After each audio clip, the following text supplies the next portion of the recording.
Welcome everybody to UFO Man Live. My name is Tim or UFO Man, and to my side is my co-host and my friend Tommy Highway. Tommy?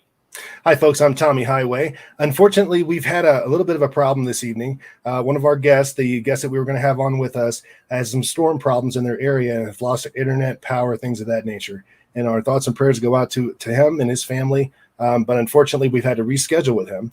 But the thing is, we didn't want to leave you guys high and dry. We wanted to come on and let you guys know what was going on, maybe get a little chatting going on.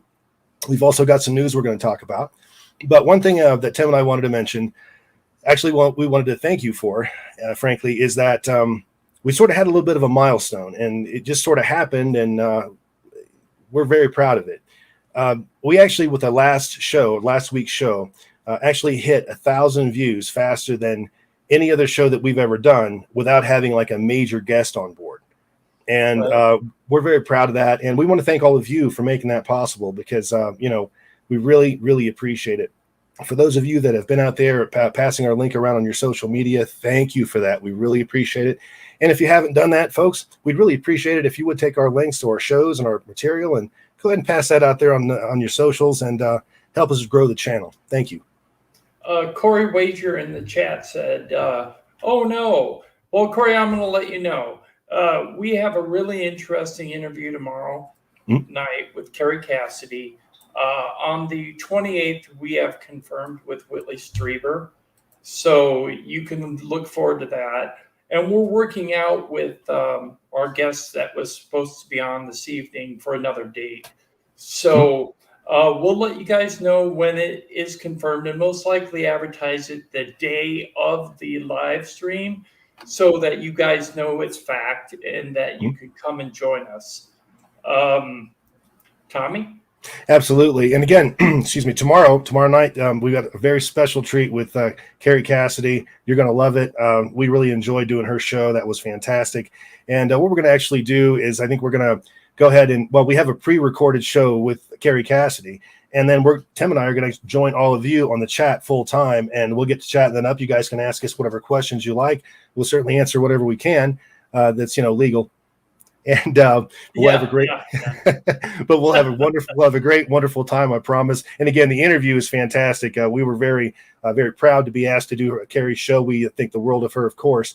And it was really, really worked out well for us, I think. Yeah, it was a very fun interview, even though maybe some of the subjects were a little bit out there, but we enjoyed ourselves. So please come by and listen to it tomorrow night. We'll be in the chat room. And like Tommy said, we'll answer your questions where we can. You can abuse us all night for an hour and a half, no problem. We'll be there. We'll answer any question you got. See, here's the thing about doing the show, folks.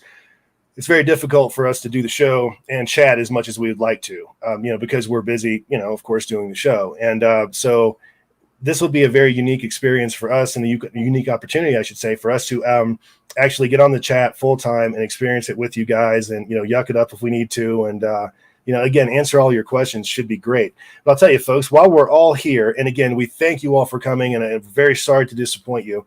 Let me go ahead and just read out a little bit of news. Tim, you okay with that, brother? Yeah, I'm okay with that. Go ahead, Tommy. Fantastic. Well, folks, you might be very interested to learn that a larger minority in the U.S. says some UFOs are alien spacecraft. Yeah, probably after the government came out and admitted that these things are real, right? Somewhere along those lines. Anyway, Washington, D.C., more Americans are taking UFOs seriously than just 2 years ago. When asked which of the two theories better explains UFO sightings, 41% of adults now believe some UFOs involve alien spacecraft from other planets, up 8 points from 33% in 2019. Half of Americans, down from 60% in 2019, remain skeptical, saying all UFO sightings can be explained by human activity or natural phenomenon. Another 9% are unwilling to venture a guess. And really glad that other 9% is voting. Alrighty then. The recent change spans a period when UFOs have received significant coverage in mainstream news publications. This includes a spate of articles in 2019 focused on leaked footage of mysterious flying objects taken by Navy pilots. While the Department of Defense has not suggested that these or any UFOs involve alien visitors, the Navy has acknowledged the leaked video is authentic, and in 2020, it commissioned a task force to study unidentified aerial phenomenon, or UAP. Okay, well, here we go. We this much of it we know, but that's what actually did it. See, that was a catalyst to people. And what they're saying here in this article is people are beginning to wake up to this. People are at least able to open their minds and welcome the possibility of the fact that we are in fact being visited by extraterrestrials.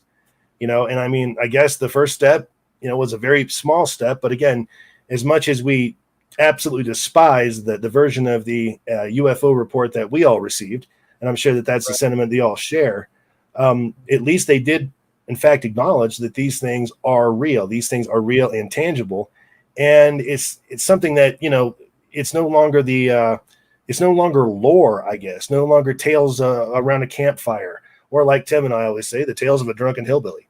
It's not like that anymore, and people can actually come forward without the fear of retribution of some sort, loss of career, things of that nature. So, Tim, what are your thoughts on that? Although I got to say this, ever since the UFO report came out, it almost seems like they slammed the lid down on disclosure. There seems to be a little bit of suppression going on still. That if you check on YouTube and you go through all the news of the day, say for today, for instance, there are no real news articles or videos concerning the UFO subject. It's gone quiet. So it really makes me think that they have decided through the estimation of the situation in the UFO report, which was those 5 different categories or those 4 different categories, as being the justification for not talking about it anymore. I mean, they supposedly are talking about it at the congressional level, but they're not talking about it with the public. And that was the whole point of the UFO report, was to get out the information to us. In fact, that's why we started a petition over on the UFO Man network, which is www.ufomannetwork.com. You can go over there and sign the petition. And when we get enough signatures, we plan on sending it off to the Department of Defense and the Office of Naval Intelligence. Maybe that'll give a little bit of leverage. And I think if we could get other people to start petitions and get more signatures, we can start a movement, because it's being suppressed. I mean, Tommy, isn't that right? We've got video footage out there, 23 minutes, right? Right. We know that a lot of footage exists from various sources, but we know this is coming from various sources, I should say, but we know that a lot of footage exists out there because we're being told from various different people, different sources. We're getting information in different ways that lead us at the channel to believe that there is fantastic footage of these vehicles basically flying right off the wing of some of our fighter aircraft. And we know that this footage was being taken by the pilots or their backseaters with just a regular cell phone camera. And it's not just that there's a little bit of it. There seems to be a whole lot of it, apparently. Like, we're talking about hours of footage and just thousands of photographs.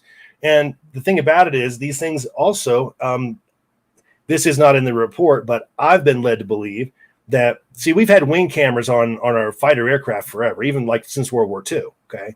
So that we've had that technology. And there's a lot of stuff from like the Vietnam War and the Korean War and things like that they have really good footage of, or at least good for the time, that we have also not seen. So there's a treasure trove. There's literally a block, Ark of the Covenant somewhere building where they put the Ark and all that crap in there. There's literally that's something out there where this data and this debris and all of this stuff is being held. And it's being studied, folks. They're just not sharing the information. They say that they're actually studying it every few years because we got to wait for our technology to catch up to be able to reverse engineer it, because it's been very difficult to reverse engineer something that is so foreign and so alien to this earth that they can't even get a grasp on what the technology really is. So when they turn around and take it out, they're like, oh, can we reverse engineer this metal? these metamaterials, which is what they're studying now with the Credo report. And that's the group Adam and the group To the Stars Academy formed a partnership, and they're working together to study the metamaterials and come out with a report every year in September to Congress. So we need to find out ourselves what that information is if they release it. But at this point, I don't think they're going to do that. What do you think, Tommy? I could just respond to a person in the chat, and it's R Baller. Do you think they are walking among us? Well, I can't be sure of that. I won't speak for Tim, but in my opinion, I believe that they have been here. I believe that the government's known about it. We've heard stories of that big fire in California recently, the last few years ago, was actually, the Paradise Fire was actually to burn basically some of these people out because they were aliens stranded here or whatever, and they were going to go public. Now, that just depends on, who's telling that story, who you believe, and all that good stuff. Exactly. But I'll tell you, it's just like I've always said before, think of it like Star Trek. What do? They get made up and they want to survey a planet. Okay. So what do? They get clothing from that period or whatever, that planet or whatever they're wearing. They mimic the clothing. They even have sometimes a little bit of surgery or whatever to make them look like the population. And they send a team down to check things out before they make contact with somebody. Okay. So that seems reasonable. That seems logical to do it that way. And quite possibly and probably is happening. So Tim, what are your thoughts on that one? Right. Everything that we know about aliens walking among us is purely speculation at this point because we don't have anything to confirm it. I mean, it's all hearsay and stories and representations from other ufologists. But then where did they get their information? That's the thing. How do you prove it? And even if you have a document, sometimes that can be fraudulent as well. I don't care if it's marked top secret or 4 levels above top secret. Anybody can fake a document. So the point is, how do you prove these things?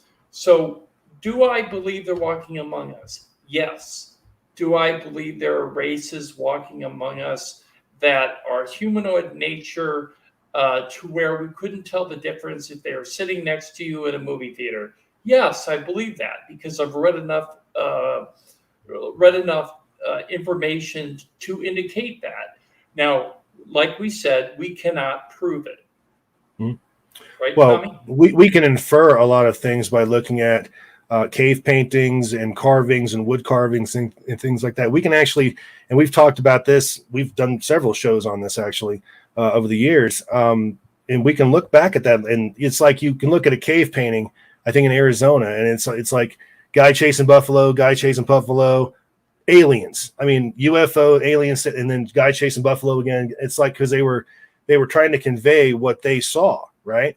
I mean, like we said before, I mean, you're this far away from starvation 24/7, being killed by disease. You live to be 30 years old if that's an old person.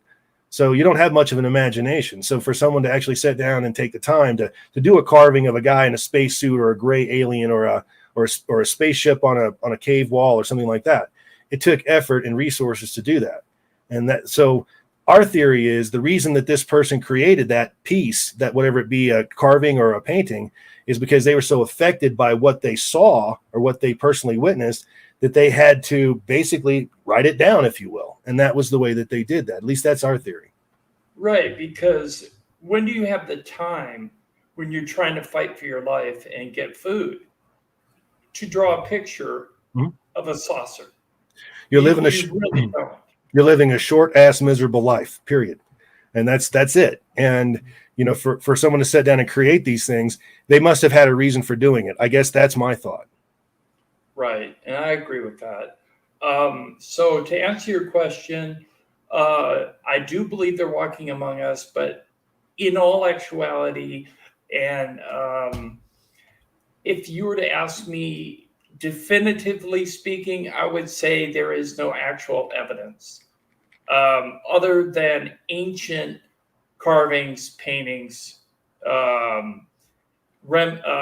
During the Victorian era, when they had paintings with UFOs in them, there's that. that information that's indicative of their presence, but it doesn't mean that they're walking among us. So, right. All righty. Any other questions? And not to confuse that with the fact that we believe that there to be bodies that were recovered from crashes. We do believe that to be true. Yes. In fact, we also believe that there have been living beings, at least one living being that was recovered, and we don't know, of course, what happened to that. And of course, that's all rumor and speculation, and I'll give you all that. But there's a whole lot of fact that goes around these things. And that's the thing. We've got testimony from people like Colonel Philip Corso. This guy was a nuclear commander. I mean, he could have launched nuclear artillery into Eastern Europe without presidential authorization. That's what kind of guy this guy was. And these are old school military people. These aren't like the people that, some of the folks that we have today in there that are worried about things they shouldn't be worried about. We're talking about old school military guys, and they came out and he's confirmed the fact that there have been recovered bodies and wreckage. And The Day After Roswell is a book that every person interested in UFOs should really read, because I mean, it really covers the Roswell thing, and it all makes sense.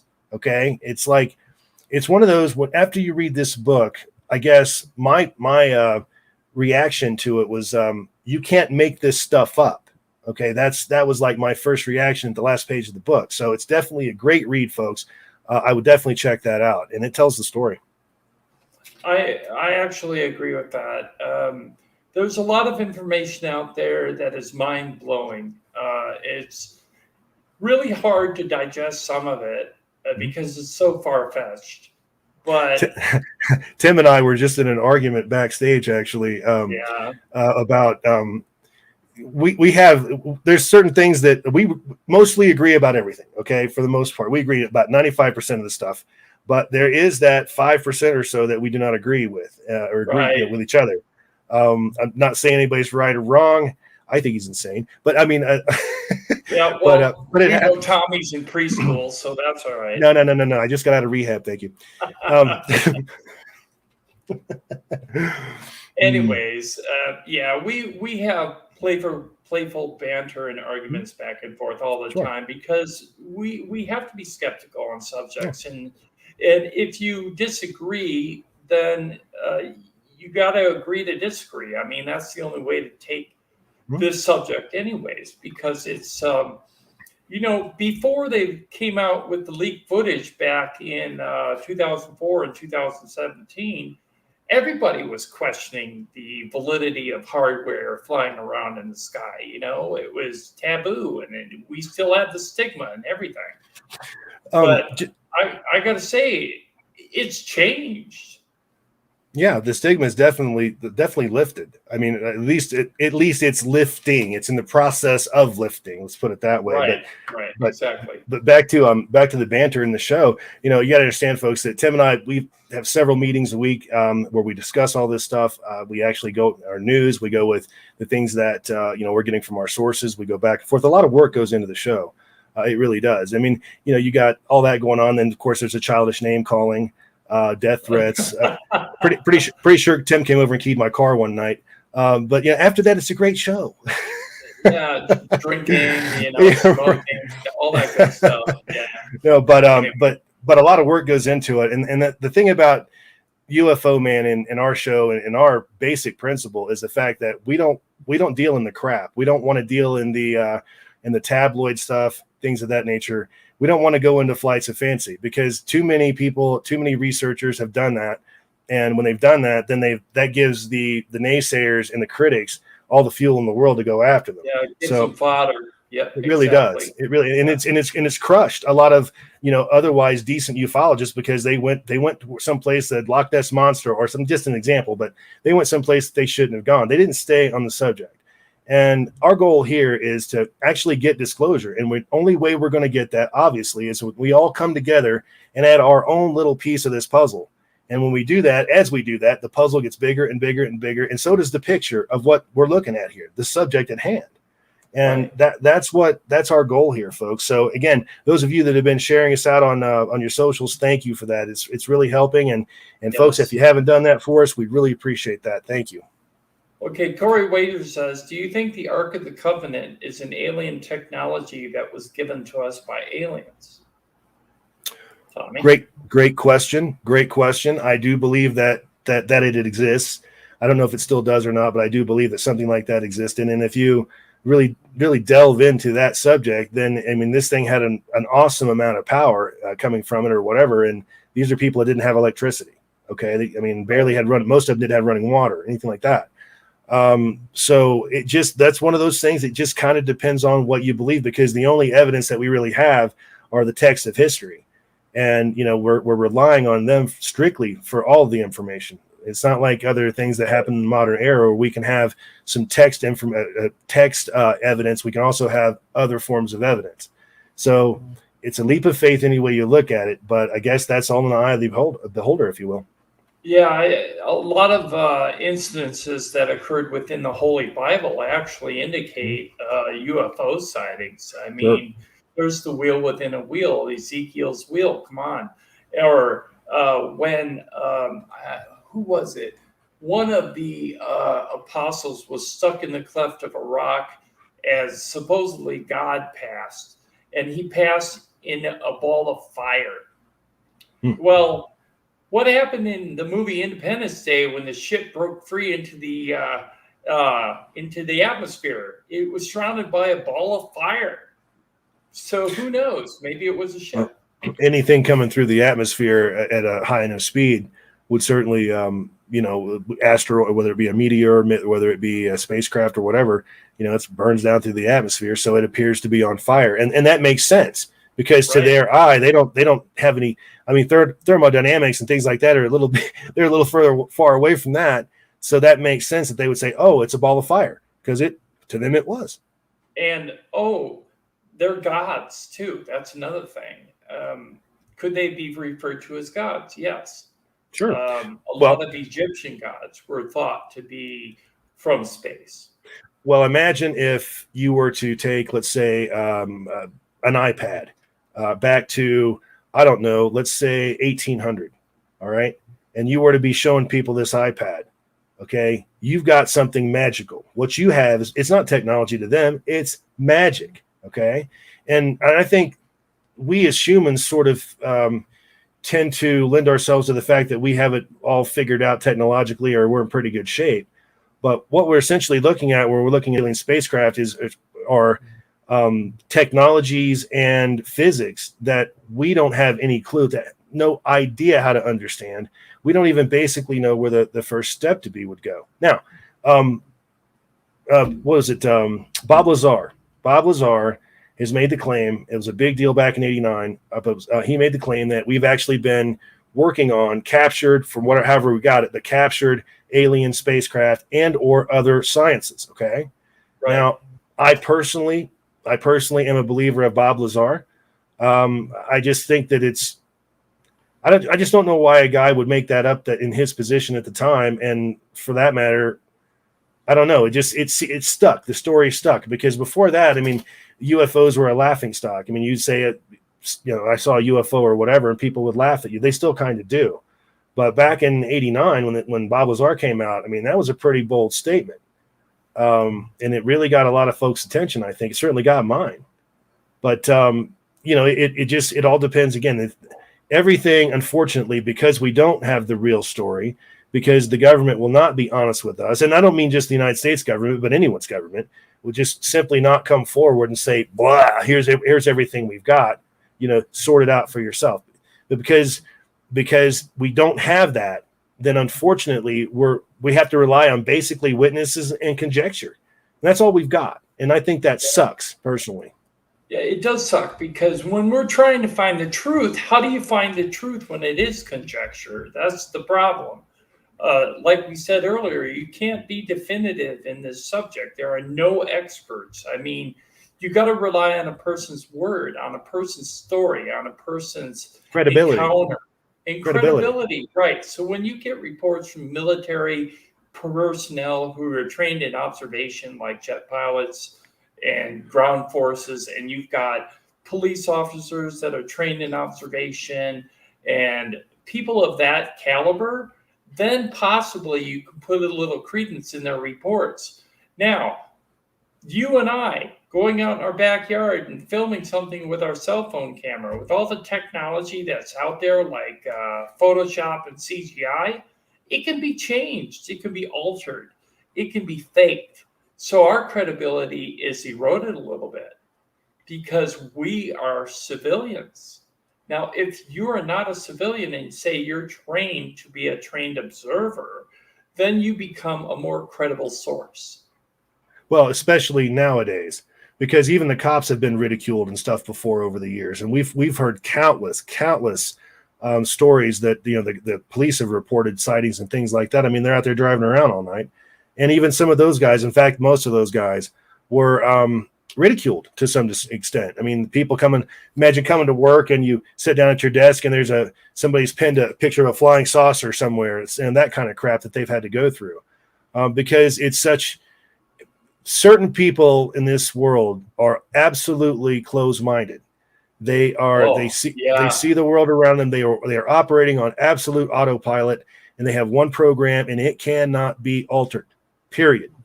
And unfortunately, we got too many of those people in this world. Then you've got the people that are hard programmed like that, but there is a little bit of leeway for logic. Okay. In other words, when a government comes out and says, "Hey, these things are real," that might get their attention.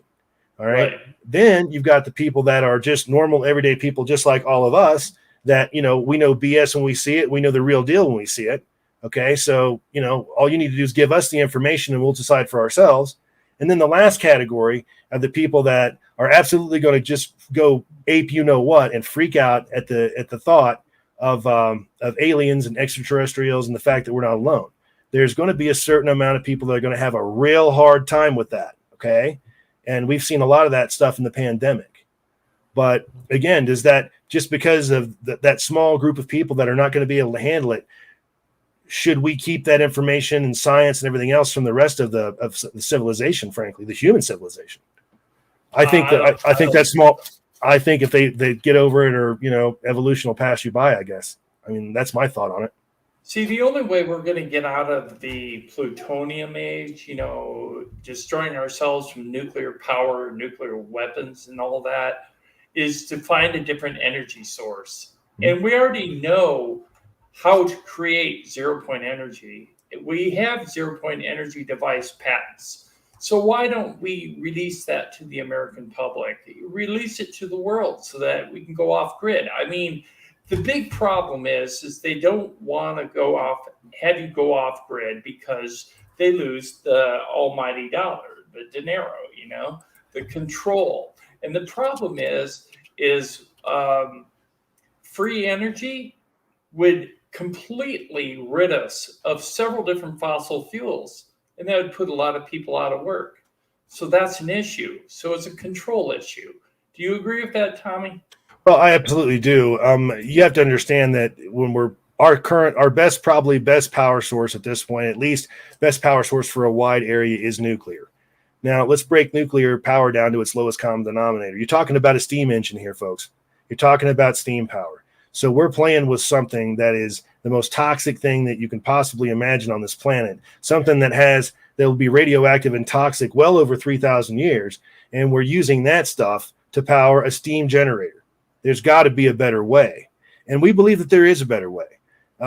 Zero-point energy is certainly a possibility. There are too many scientists out there that have claimed to have created it, have been silenced for it to be just a crackpot theory, in my mind. Because, like I've always said, you don't have to eliminate the crackpots if you're trying to cause misinformation. That's the ones you want to be around. You want those people out there making outlandish claims or whatever, while you got the real deal going on in your own laboratory or whatever. So, I don't know. I mean, I agree with what Tim said there, that if we were to come up with some sort of a free energy, then it would change our civilization in a lot of ways, not necessarily good ways, because as he mentioned, you're talking about a loss of a lot of jobs, things of that nature, but you're also talking about places like the Middle East that are dependent on oil as they can't grow anything. Sand, you can't do a lot with it. Let's be honest. That's why it's sand. But what's going to happen to the Middle East at that point? Okay, all of a sudden, we don't need your oil anymore. Well, that's going to cause a big problem for the Middle East. I mean, you're talking a Mideast war, because what will eventually happen is they'll probably fight it out for the resources that are left. Okay, the entire Middle East. Right. So I mean, there are the petroleum will just end. The oil in the ground will just end up becoming worthless mud. Yeah, exactly.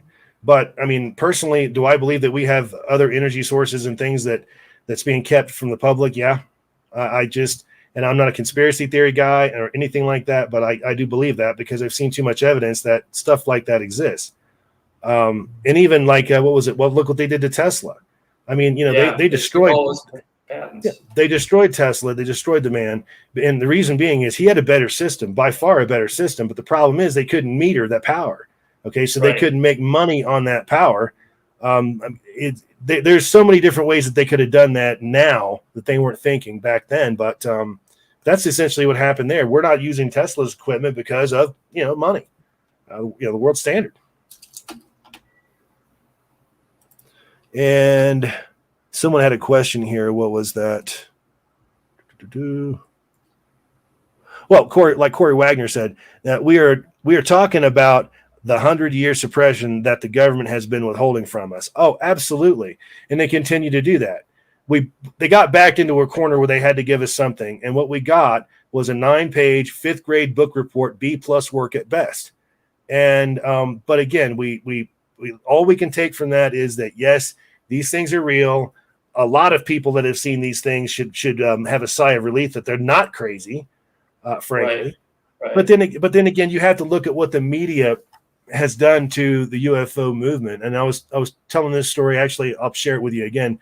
I was sharing this story with Carrie Cassidy, but I remember as a child, I was under 10 years old, and I was living in Dayton, Ohio, home of Wright-Patterson Air Force Base. So, you always heard all about the Roswell crash. That was a thing. It was a big thing, actually. Travis Walton was a big thing.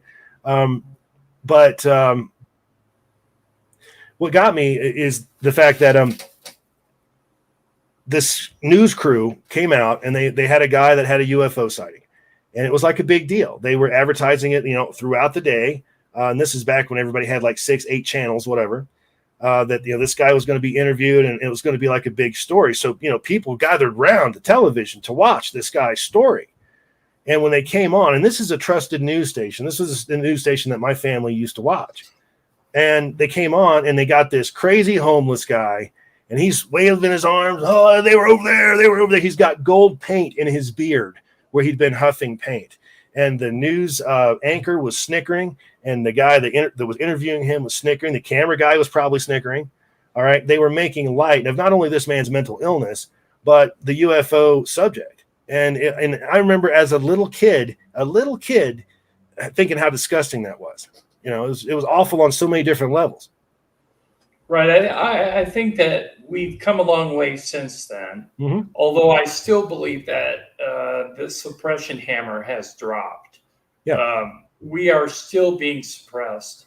Ufologists are still going missing, major names over the years. There have been several people that have ended up missing or dying of really odd circumstances. Did a half gainer off an 8-story building, even though he was in perfect health and mentally as well. Just jumped off a building for nothing. Yeah, either that or Big Bugs Bunny cartoon fan. Apparently, I don't know, but he just jumped off there for no reason. Yeah, so we have no idea why that's happening, but obviously they're trying to clamp down on the information. They think that we're not. Actually, I really feel like they think that we're not mature enough to handle the information. And that, in my opinion, disgusts me, because I think there's a lot of people within the ufology community, at least, that are ready. And a lot of people outside the ufology community. But then again, Tommy has a point where you need to convince his neighbor. And what else, Tommy? Yeah, it's like you don't need to convince me. I've already had my own experience with these things. I know that these things exist. Who I really want them to convince is my neighbor, my friend, my coworker, my grandmother, whoever, everybody else, because I already got it figured out. I know what's going on, and Tim does as well, and many of you do too. Okay, we're not the audience that you're trying to convince here. You have to convince the other people, the non-believers, let's call them. I mean, I hate to use that term, but it's true. Unfortunately, though, it's like 15%, I'd say probably 15% of at least the American population would have a real hard time with this. And I think everybody else could probably deal with it. I think just about every other person could probably deal with the fact that we're not alone in the universe, because I think when, most logical people look up in the sky at night and see all those stars, they got to figure that, this can't be all of it. This can't be all we are. This can't be all there is. And because if we're all there is, that's a damn disappointment. That is a crying shame, baby.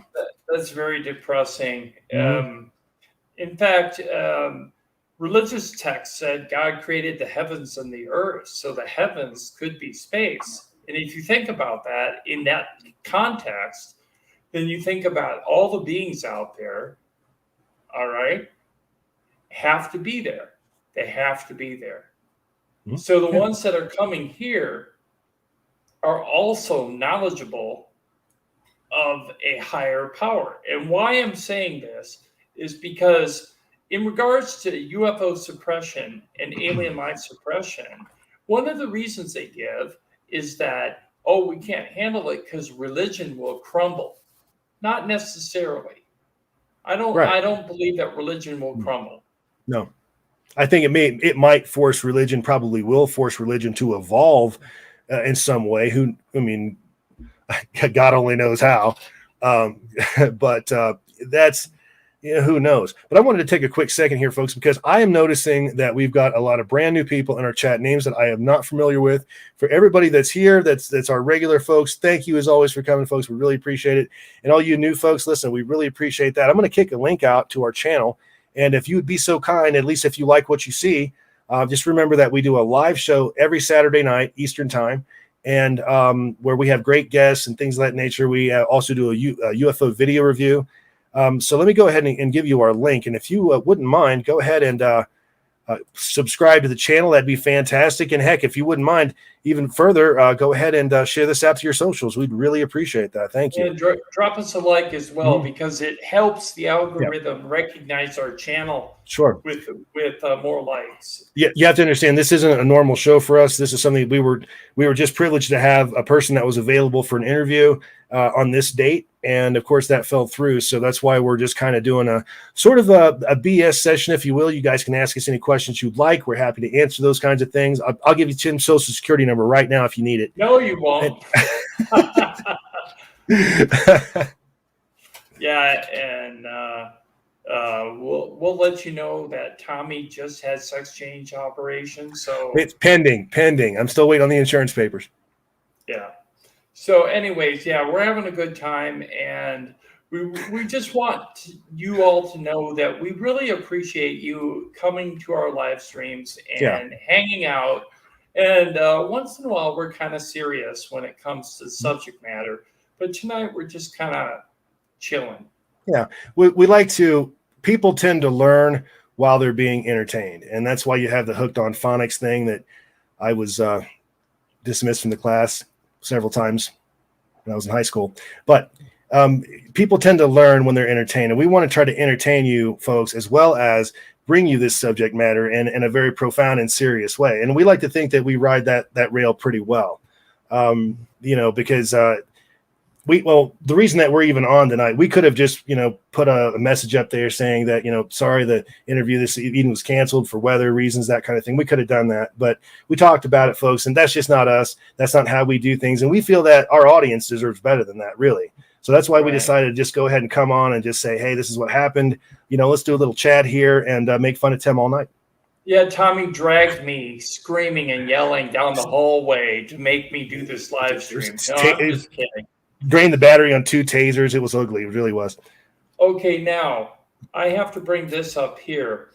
Francisco Silva says, hi, joining in after Carrie's recommendation. We want to thank you for joining in, Francisco, because we really enjoyed our interview with Carrie on Wednesday at 1 o'clock Pacific time. And that's what's going to air tomorrow night at 8. So if you're all here, you need to check that out. Absolutely. Yes, please. I see some new people too. Brother Lance, thank you. Thumb it up for the UFO guys. Really appreciate it. Al Warrior. How you doing, Al? Yeah, Al Warrior's new. Hey, Game Vet 02. I'm a truck driver. My Game Vet, my father is also a truck driver. So that's cool. We know how much weird stuff that you guys are out there seeing on the roads. And listen, if you ever have anything on that, any videos or any stories or whatever, now listen, we've got a website, folks. I'm going to go ahead and drop that link here in the chat. And we've got a link over there that says report a sighting. And if you guys have anything on this, anything you want us to investigate for you, or anything that you would like us to feature on the show, or even if you'd like to request to be a guest to tell your story, go ahead and hit that report a sighting link and give us your information, and we'll get right back to you on that. I'll go ahead and leave you the link.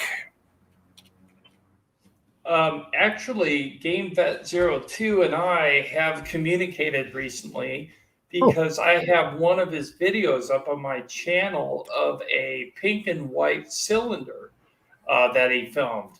So Thank you. I'm keeping in contact with GameVet02 because I know he's out on the road and he's got eyes on the skies. So GameVet, thank you.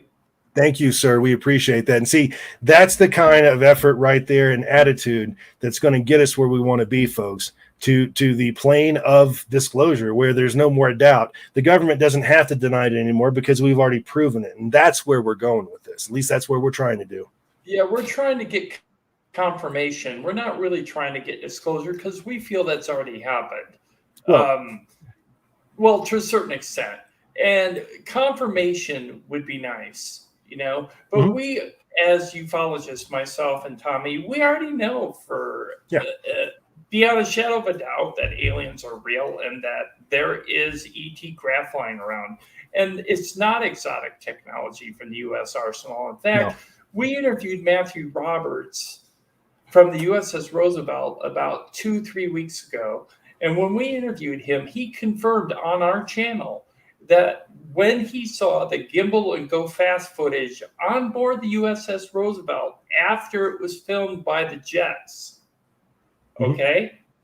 that it was definitely not from our military arsenal. It also was not from any foreign adversarial arsenal.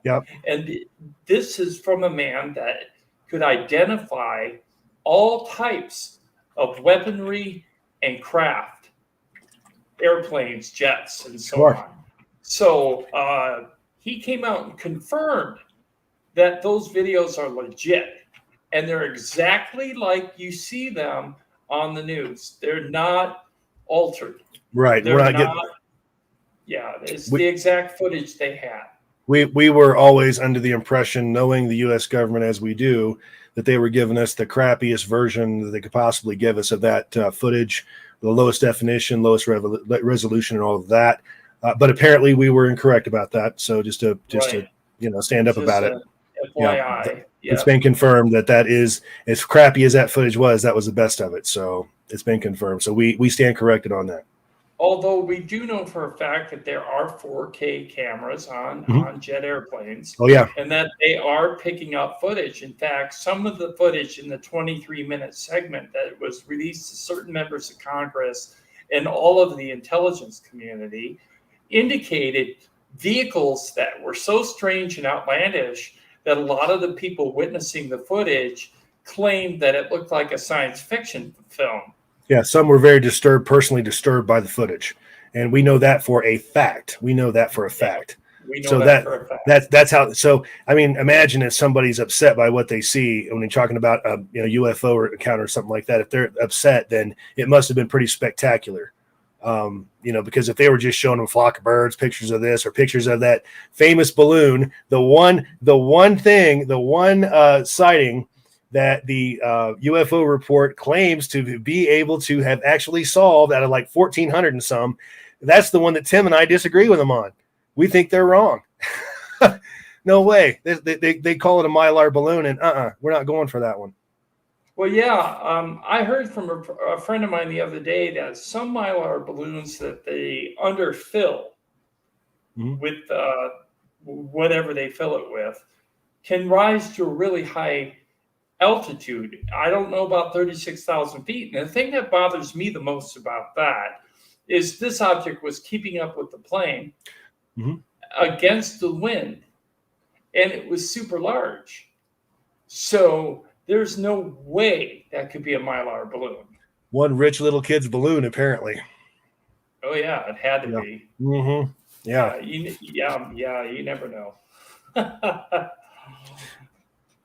Well, and again, the biggest thing, I think that some of the best thing that came out of that report was the fact that, they did admit that these things are in fact real, but also that in and of itself, I believe, will lift a great deal of the stigma from the subject, and that people will feel more comfortable, because it's like Tim and I said before, pretty much ad nauseum, how much footage, how many sightings, how many stories were out there that we never got to hear simply because of the stigma surrounding this subject. And how many people went to their graves with great stories and things, and we didn't get to hear them because of people's fear. And justified fear of some sort of effect on their life, be it their job, be it their family. People think they're crazy, blah blah blah. Think they got some kind of drug problem. So at least maybe that'll start to lift. So now, folks, when you're out there, you whatever cell phone you have in your pocket, whatever you're rocking in your pocket, you've got a pretty decent camera. Okay, it's not bad, even though at the worst case scenario. Just remember, always know how to use your camera properly and how to go to like night settings and things if you see something at night, because there are different settings on most phones. In fact, I think all phones, where you can set it for night and things like that. And if you don't already know how to use your phone very well, and like most people don't, that's okay, because no matter what phone you have, there's most definitely 10 videos or 500 videos out there on the internet that will show you exactly how to use it, set it up, and all of that. But the key to capturing a moment like that, capturing a sighting, is preparedness. All right. And if you're prepared because you know how to work your camera day or night, you're ready to rock and roll, and you're looking around, folks, chances are you might find something. Also, I want to say this to people using cell phones to film footage. Don't hold your camera vertically. Hold it horizontally so that you have a panoramic view, because then when you upload it to YouTube for people to watch, we have a full 16:9 image. If you turn around and do it the other way, we have a 1:1, and it's really difficult to see what it is. And then we have to run it through an editor just to know what we're seeing. And in some cases, if you're filming a light in the sky, and it's just a dot, if you don't zoom in and then show us some frame of reference, we have no idea how large it is or where it's located in the sky. So please, when you film something, try to find frame of reference. That could be the ground, a house, a tree, a light post, anything. But we need frame of reference, and that is the best way to film footage. Very well said. Very well said. He's exactly right. That helps us enormously. Otherwise, what you've got is a dot of light dancing around in the sky.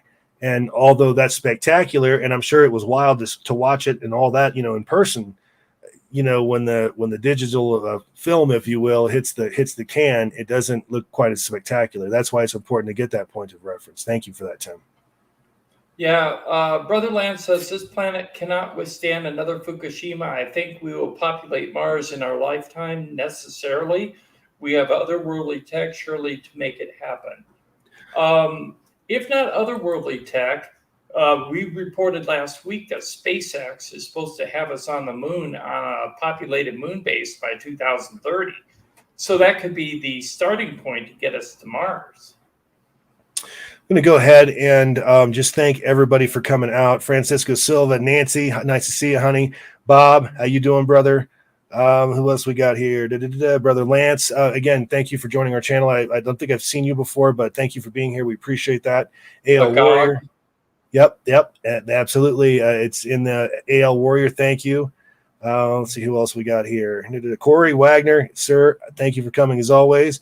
Space Junk, thanks for being here. Namus, thanks for being here. Paranormal World Investigator, so we got the prettiest girl in the entire UK with us.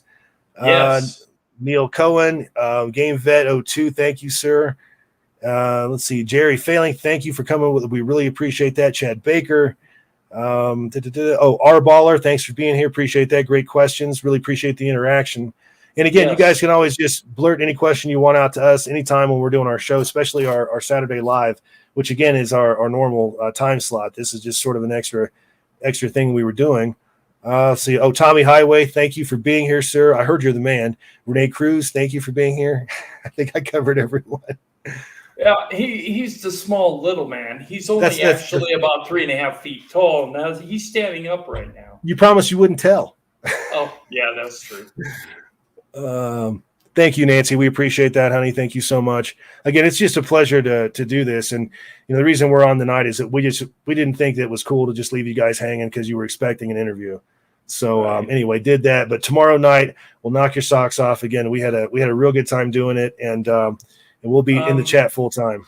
One thing I'm going to say about tomorrow night: not everything expressed in the actual live stream conveys the opinions of the UFO Man channel. So when you watch it with an open mind and make your own decisions. That's right. And we just went along with it and talked about a lot of different subjects, and it was very entertaining. So we hope that you're entertained as well. AGOG, thank you for coming.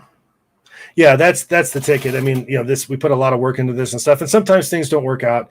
Again, we had a natural disaster that kept us from really hearing a great story tonight, folks. And again, we're going to bring that back to you. No problem there. We have rescheduled, but tomorrow night should be a hoot. And again, I hope it's one of the most active chats we ever have, because again, we're going to be on it full time, just knocking it out. Anything you guys want to know, no problem. Just ask. And again, any personal questions that you want to know about Tim, I'll be happy to answer. And but we'll have a great time with you, and we really appreciate you guys for coming out tonight. Thank you very much. Gotta say one last thing. Francisco Silva says CERN's role in creating portals. Yes, we talked about that during the Kerry Cassidy interview. So come by, join us, and hear what we were talking about, and participate in the chat, because that's where Tommy and I will be hanging out, so that we can type responses to you when you ask us questions. And we want to thank everyone in the chat room for coming this evening, and we want to thank everybody online for coming as well. And remember, tomorrow night, 8:00 p.m. Central Time, 9:00 p.m. Eastern. Also, remember, August 28th, Whitley Strieber, the author of Communion. He's going to be on our channel, so check that out. Also, little note, we're working on trying to get an interview with a very major player in ufology. I could say his name, but we have not confirmed it yet. His name is Travis Walton. So if you are... We're working on it. Yeah, we're working on it. So if we can get Travis Walton, we'll bring him on the channel, and you guys can ask him questions, okay? Anyways, I want to say thank you again. And as always,